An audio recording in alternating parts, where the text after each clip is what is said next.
काश्मीरमध्ये देशविघातक शक्तींनी जे भ्याड कृत्य केलेलं आहे त्याचा निषेध करावा तेवढा कमीच आहे. पण अशा परिस्थितीत देखील आपण पाहतो की तिथं माणुसकीचं दर्शन घडत आहे. तर मित्रांनो, दहशतवादी हा कुठल्या एका जाती धर्माचा किंवा विशिष्ट समाज रचनेचा नसून तो एका टोकाच्या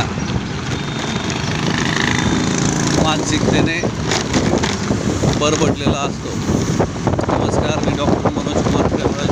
आजच्या या यूट्यूबच्या थेट प्रक्षेपण सेवेमध्ये खराडे इथून आपल्या सर्वांचे स्वागत करत आहे. काश्मीरमध्ये जे काही घडत आहे, होत आहे, होणार आहे, तर यामध्ये घटनेचा तर भ्याड हल्ल्याचा निषेध करावा तेवढं कमीच आहे.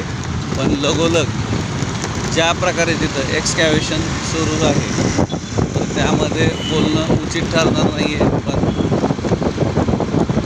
जसं स्वराज्यामध्ये गनिम प्रबळ होते, तर हे थोडक्यात आपल्या इंटेलिजन्सची काय म्हणू शकतो त्याला की पात्रता कमी पडल्याचं किंवा नसल्याचंच हे उदाहरण आहे. आणि वरतून परत परिस्थितीला ज्या प्रकारे हाताळलं जात आहे ते देखील मला असं वाटतं की ते योग्य नाही आहे. ज्या प्रकारे तिथून नाही का एक्सकॅव्हेट केलं जात आहे, तर ह्याच्याऐवजी तिथं पूर्ण त्याला छावणीचं स्वरूप देऊन अशा परिस्थितीमध्ये देखील तिथं पर्यटन कंटिन्यू ठेवणं हे महत्त्वाचं होतं. पण ज्या प्रकारे काही सरकारी विमानसेवा असतील, खाजगी विमानसेवा असतील, त्या ज्या प्रकारे तिथून लोकांना परत आणण्यात पुढाकार घेत आहेत, नक्कीच आपल्याला नाही का जीवितहानी टाळायची आहे.